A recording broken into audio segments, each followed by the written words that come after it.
Bismillahirrahmanirrahim. Ayat pertama. Ara'aital ladzi yukadzibu biddin. Tahukah kamu orang yang mendustakan adanya pembalasan pada hari kiamat? Ayat kedua. Fadzalikal ladzi yad'ul yatim. Yaitu orang yang menolak anak yatim dengan keras untuk memenuhi kebutuhannya. Ayat ketiga. Wala yahuddu ala ta'amil miskin. Dan tidak menganjurkan dirinya maupun menganjurkan orang lain untuk memberi makan kepada orang yang fakir. Ayat keempat. Fawailul lil musallin. Maka kehancuran dan siksa bagi orang-orang yang mendirikan sholat. Ayat kelima. Alladzina hum an salatihim sahun. Yaitu orang-orang yang lalai melaksanakan sholatnya, tidak peduli dengannya hingga habis waktunya. Ayat keenam. Alladzina hum yura'un. Yaitu orang-orang yang riya dengan sholat dan amal perbuatannya, tidak mengikhlaskan amalnya untuk Allah semata. Ayat ketujuh. Wa yamna'unal ma'un. Dan melarang untuk menolong orang lain dengan sesuatu yang tidak menimbulkan dampak buruk apabila ditolong dengannya.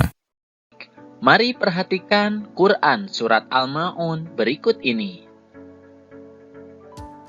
Kata Al-Ma'un diambil dari kata yang terdapat pada ayat terakhir, yang artinya adalah barang-barang yang berguna.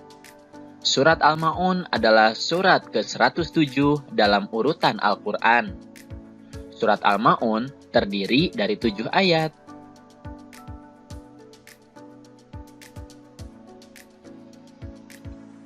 Dan surat Al-Ma'un diturunkan di kota Mekah sehingga disebut surat Makkiyah. Sekarang, mari kita pelajari makna atau kandungan Quran surat Al-Ma'un. Di ayat yang pertama, Allah Subhanahu wa Ta'ala mengawali surat ini dengan pertanyaan, "Tahukah kamu orang yang mendustakan agama?" Allah bertanya bukan berarti Allah tidak tahu. Akan tetapi, pertanyaan itu sebagai pancingan untuk menjelaskan kepada manusia tentang siapakah orang yang mendustakan agama itu. Allah menjelaskan di ayat berikutnya bahwa orang yang mendustakan agama itu mempunyai ciri-ciri sebagai berikut.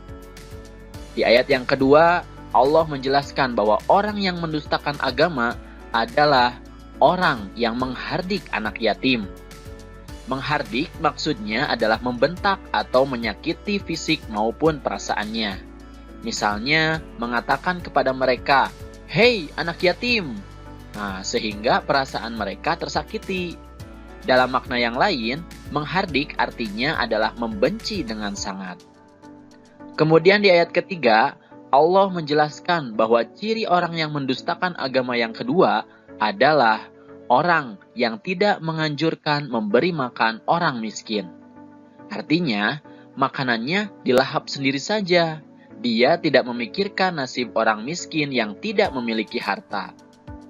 Nah, ayat-ayat ini menjelaskan bahwa meskipun kita sudah melaksanakan kewajiban sholat dan mengaku beriman kepada Allah, tapi jika masih melakukan hal-hal tersebut, berarti kita telah berdusta atau berbohong, telah beriman kepada Allah Subhanahu wa Ta'ala.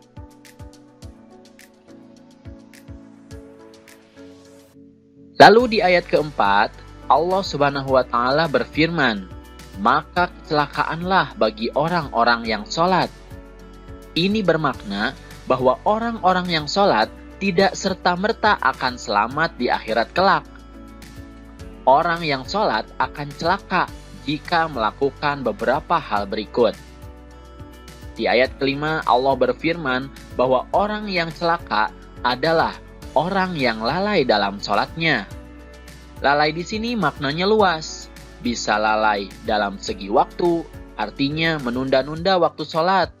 Kemudian, lalai dalam ketentuan, artinya tidak sesuai dengan ketentuan sholat yang dicontohkan oleh Nabi Muhammad SAW.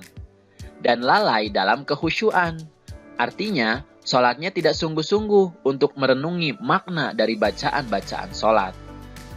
Nah, di ayat yang ke-6, orang yang celaka adalah orang yang berbuat riya. Riya artinya ingin dilihat orang lain. Dia mempertontonkan amal perbuatan baiknya, tapi dengan maksud ingin dipuji oleh orang lain.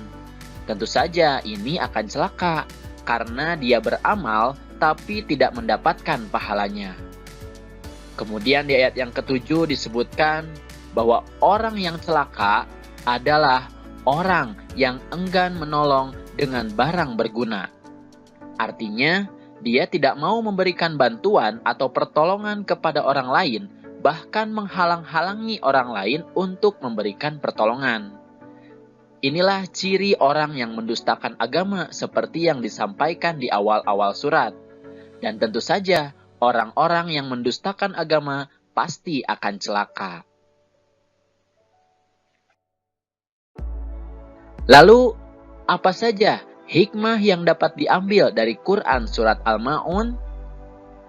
Dari makna surat ini, kita dapat mengambil beberapa sikap terpuji yang perlu kita amalkan. Di antaranya, yang pertama adalah mencintai dan menyayangi anak yatim. Misalnya, kita memberikan santunan, berteman dengan baik, bertutur kata yang santun kepada mereka. Bila kita juga anak yatim, maka kita juga harus berbuat santun terhadap sesama saudara yatim. Kemudian yang kedua, menyayangi dan memberi makan orang-orang miskin. Sudah menjadi kewajiban bagi orang yang berpunya atau orang yang kaya membantu orang yang tidak berpunya atau orang miskin. Kemudian yang ketiga, menunaikan sholat tepat waktu sesuai ketentuan dan berusaha khusyuk. Apabila tiba waktu sholat, bersegeralah menunaikannya. Pelajari ketentuan sholat agar dapat mencontoh seperti sholat Rasulullah SAW. Dan jangan main-main dalam sholat, tapi harus serius dan bersungguh-sungguh. Kemudian yang keempat, hindari perbuatan riya. Tapi kita harus ikhlas dalam beramal. Artinya, ketika kita beramal, kita hanya berharap ridho dari Allah Subhanahu wa Ta'ala. Kemudian yang kelima, memberikan bantuan kepada orang yang membutuhkan. Mengapa? Karena manusia itu adalah makhluk sosial, satu dengan lainnya saling membutuhkan. Inilah beberapa sikap terpuji yang harus kita amalkan merujuk kepada surat Al-Ma'un.